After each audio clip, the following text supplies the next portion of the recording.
कांग्रेस ने सर भाजपा पर देश को जाति और धर्म के नाम पर बांटने का आरोप लगाते हुए जो यात्रा शुरू की है, भारत जोड़ो यात्रा, तो क्या कहें? वो कह रहे हैं कि बीजेपी देश को तोड़ रही है, हम तोड़ रहे हैं। देखिए, कांग्रेस ने हमेशा ही तुष्टीकरण की राजनीति की है और इस देश का जो बड़ा वर्ग था उसको दबाने की कोशिश की है और उसी का परिणाम है कि देश में बार बार अशांति रही। आज की सरकार जो है पूरे देश को सबका साथ, सबका विकास, सबका विश्वास इस नीति पे लेके चल रही है। और इस देश की जो सबसे बड़ी समस्या थी, कश्मीर में धारा 370 का मुद्दा था, उसको हटा करके सारे देश को एक करने का काम किया है।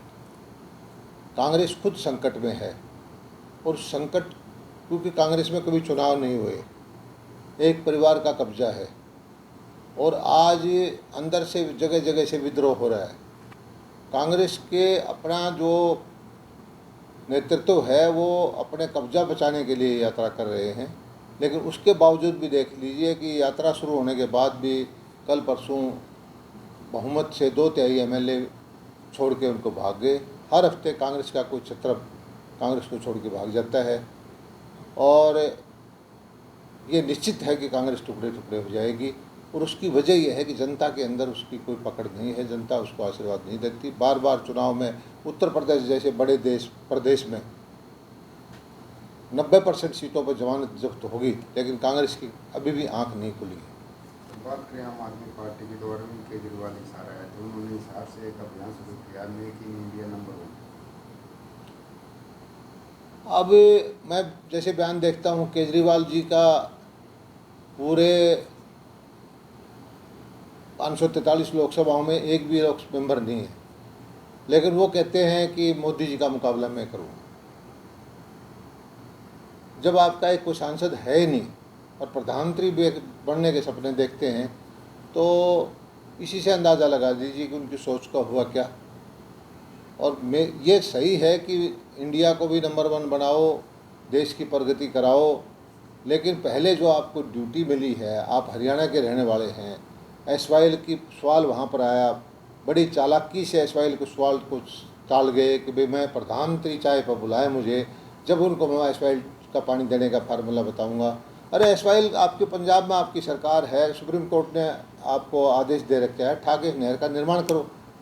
लेकिन केजरीवाल जी हमेशा इस तरह की गुमराह करने वाले झूठे नारे, झूठे एलिगेशन, फिर कोर्टों में जाके माफ़ी मांगने, ये उनकी राजनीति रही है और उनका कोई प्रभाव कहीं पर नहीं है। ये ज़रूर है कि कहीं कहीं पर वो जहाँ कांग्रेस से कमज़ोर है वहाँ अपना थोड़ी करके जगह बनाने की कोशिश कर रहे हैं। गुजरात में भी जा रहे हैं और ऑटो की सवारी कर रहे हैं, कह रहे हैं कि शिक्षा, चिकित्सा और फ्री बिजली जो दिल्ली में जो मॉडर्न है उसको गुजरात में लागू किया जाएगा। केजरीवाल जी नोटिंग करने में एक्सपर्ट हैं। अन्ना जी के आंदोलन में वो भूख हड़ताल का उन्होंने ड्रामा किया, फिर दिल्ली के चुनाव में एक नीली सी टूटी सी मारुति में घूमते रहे, और अब जो है आप सब पंजाब में देखा हुआ होगा कि 2-4 घंटे के लिए पंजाब में आए तो 5 स्टार होटल में रुक के लाखों रुपए की चपत उसको लगाई।